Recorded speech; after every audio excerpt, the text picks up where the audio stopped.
La peur d'agir. Beaucoup de gens ont peur d'agir dans ce monde. Agir signifie quitter ce que l'on connaît. Et probablement perdre ce que l'on connaît. Sans pour autant savoir qu'est-ce que l'on va gagner. C'est pas pour autant d'avoir peur de ce qui va se passer. C'est surtout que quand on agit vers la nouveauté, on se libère de ce que l'on connaît. Et parfois on peut le regretter. Se dire que ce qu'on avait c'était mieux que ce qu'on va obtenir plus tard. Mais ça on peut pas le savoir si on n'agit pas. Il faut juste poser la balance. Admettons, pour mettre les choses mathématiquement, rationnellement, pour illustrer mon propos, tu as une machine. Dès lors que tu mets aujourd'hui 1 euro dans cette machine te donne 4 euros. Et là, tu te dis, je peux peut-être tenter quelque chose d'autre, supprimer ce que j'ai pour pouvoir mettre 1 euro dans une autre machine, mais je dois supprimer mon ancienne machine pour en gagner 5. Tu peux tenter d'avoir mieux que ce que tu as, mais est-ce que le risque en vaut la peine? De tenter de perdre un système qui nous permet de mettre 1 euro et d'en récupérer 4 pour un système où on met 1 euro pour en récupérer 5. Est-ce que ça vaut la peine de tout perdre? Ça dépend du contexte, ça dépend de ses ambitions. Mais pour moi, de manière générale, la réponse serait non. Au contraire, si tu as une machine et qu'aujourd'hui tu mets 1 euro, elle te donne 1 euro. Ou tu mets 1 euro, elle te donne 80 centimes. Ça veut dire que tu perds à chaque fois que tu investis, à chaque fois que tu agis. Et qu'on te propose quelque chose où tu as la chance potentielle de perdre ce que tu as pour pouvoir gagner peut-être une machine où tu mets 1 euro et elle t'en donne 3. Peut-être que tu vas pas obtenir cela et tu vas obtenir un résultat différent qui va être tu mets 1 euro et tu vas récupérer 50 centimes. Donc au lieu de perdre 20 centimes, tu vas perdre 50 centimes. Mais tu as la probabilité de gagner 3 pour 1. Selon moi, ça vaut la peine d'agir. Parce que tu quittes quelque chose qui ne te convient pas. Tu quittes quelque chose où tu es perdant pour la probabilité de gagner quelque chose plus tard. Sans pour autant que cela soit véridique que tu vas gagner. Sans pour autant que ce que tu veux ou ce que tu penses avoir, que ce soit relié à quelque chose de financier, que ce soit une relation, tu sais pas si ça va être mieux. Mais c'est uniquement en le faisant que tu sais si ça va l'être ou pas. Et quand tu agis dans cette direction, dans beaucoup de scénarios de la vie, tu ne peux pas revenir en arrière. La question, c'est qu'est-ce que tu laisses? Est-ce que tu laisses juste du temps passé et des expériences ou tu laisses vraiment un ressenti de l'instant? Parce que pour prendre l'exemple des relations, les gens qui ont du mal à aller outre, aller dans une nouvelle relation qui peut être meilleure que celle dans laquelle ils sont, c'est juste ce que je pourrais appeler comme étant le syndrome de l'étudiant. Ça fait 5 ans que j'ai étudié, ça fait 3 ans que j'ai étudié. Je vais pas changer de voie maintenant. Je vais prendre un boulot qui correspond à mes études parce que ça fait 5 ans que j'ai étudié. Mais ça fait 5 ans que tu te poses des questions et que tu as envie de changer. Mais sous la pression familiale, la pression que tu te mets toi-même parce que tu as un bac+2, tu te dis je vais pas abandonner maintenant, j'arrête à la licence. Tu as une licence, tu te dis je vais pas abandonner maintenant, je vais au master. Une fois que tu as le master, je vais pas m'arrêter maintenant.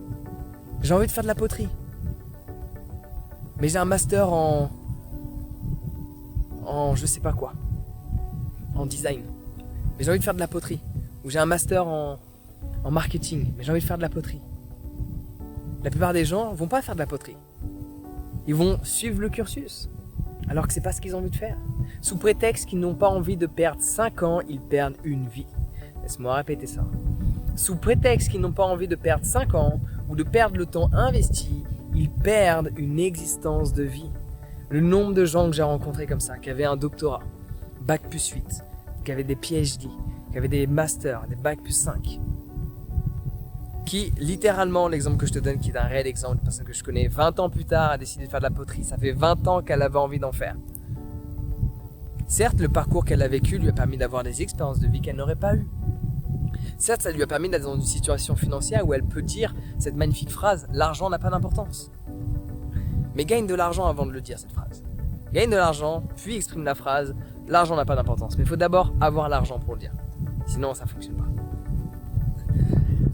Donc oui, elle a quand même vécu des choses intéressantes. Tu peux rendre intéressant même des choses qui ne le sont pas avec le bon mindset qui va avec. Cependant, pendant 20 ans, elle avait qu'une envie, c'est de se lancer dans la poterie. Personnes que j'ai rencontrées, des gens comme ça, en voyageant, j'en ai rencontré plein. Donc si tu as peur d'agir, la solution, elle est juste là. Qu'est-ce que tu perds? Oublie le nombre d'années investies. Est-ce que ce que tu risques de gagner vaut la peine par rapport à ce que tu risques de perdre? Laisse-moi répéter ça. Est-ce que ce que tu risques de gagner vaut la peine de perdre ce que tu as déjà? Pour prendre l'exemple de ma machine à sous, si tu as une machine qui te donne 3 euros pour 1 euro, est-ce que ça vaut la peine de perdre cela pour avoir une machine qui donne 4 euros pour 1 euro? Ma réponse à moi est non. Par contre, est-ce que ça vaut la peine de perdre une machine où quand on met 1 euro, elle nous donne 1,10 € pour avoir une machine qui nous donne 4 euros pour 1 euro? Ma réponse est oui. Parce que le changement qu'on va expérimenter sur un aspect financier, sur un aspect émotionnel, relationnel, culturel, quel que soit l'aspect de la vie, vu qu'il y a un grand changement qui peut opérer, c'est toute notre vie qui peut en être changée.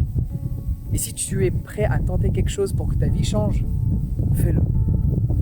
Si tu veux perdre quelque chose pour quelque chose d'un peu mieux, pour moi ça n'en vaut pas la peine.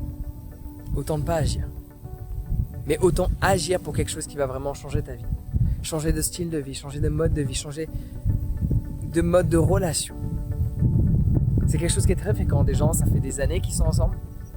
Des années et des années qu'ils sont ensemble. Ils ont pris des chemins différents, mais de par l'attachement et de par la durée de la relation, ils n'ont pas envie d'accepter qu'ils prennent des chemins différents. La corde, elle est tendue. Si la corde était une entité, elle dirait « aidez-moi, j'ai mal ». Une personne va à gauche, une personne va à droite. Mais sous prétexte qu'ils ont été ensemble depuis X nombre d'années, ils décident de continuer leur chemin de vie, ensemble. Mais ils se ralentissent parce que l'un et l'autre ne peuvent pas aller dans la direction souhaitée. Parfois, il faut accepter de perdre ce que tu as pour gagner quelque chose que tu n'as pas. Oui, c'est incertain. Peut-être tu n'auras pas cette chose que tu penses avoir. Peut-être tu n'auras pas la relation que tu penses avoir. Peut-être que tu n'auras pas les finances que tu penses avoir en quittant ce boulot-là. Mais est-ce que ce que tu peux potentiellement gagner vaut la peine de perdre ce que tu as? Si la réponse est oui, fonce et n'hésite pas. Repense-y à mon histoire de machine à sous. Parce que ça permet de rationaliser la chose et c'est facile à imaginer. Je le répète encore une fois. Si aujourd'hui tu as une machine, tu mets 1 euro, elle te donne 1 euro. Ou elle te donne 80 centimes. On va dire pour simplifier, tu mets 1 euro, elle te donne 1,10 €. C'est ok, une vie correcte. Es-tu prêt à tenter pour avoir une machine qui te donne 1 euro pour en obtenir 4 par rapport au fait que tu as mis 1? Ou tu veux rester là où tu es? Cela est un choix personnel. Mais tant qu'à prendre des risques, tant qu'à quitter ce que l'on a, autant le quitter pour quelque chose de beaucoup mieux. Quelque chose qui nous correspond mieux. Une relation qui nous correspond mieux. Un mode de vie qui nous correspond mieux. Un emploi qui nous correspond mieux. Des revenus qui nous correspondent mieux. De vivre une vie rêvée et ne pas de la rêver. Vivre une vie rêvée et non pas la rêver. Vivre son rêve et arrêter de le rêver. Arrêter d'y penser. Et pour cela, il faut accepter de quitter ce que l'on a. Quitter sa région, quitter son pays, quitter son emploi, quitter sa relation, quitter son état d'esprit, quitter ses habitudes de consommation, ses habitudes de comportement. C'est en quittant que l'on peut mettre quelque chose de nouveau. C'est en arrêtant de faire que l'on peut rajouter quelque chose à faire. Donc si tu as peur d'agir, est-ce que l'action que tu mets en place vaut la peine d'être mise en place de par ce qu'elle peut te faire gagner? Donc pose-toi cette question. Si la réponse est oui, agis maintenant. Si tu veux également développer davantage de confiance en toi, j'ai un guide sur la confiance en soi qui va grandement t'aider à agir aujourd'hui. N'hésite pas à partager de la positivité dans les commentaires. Sur ce, prends soin de toi et passe une excellente journée.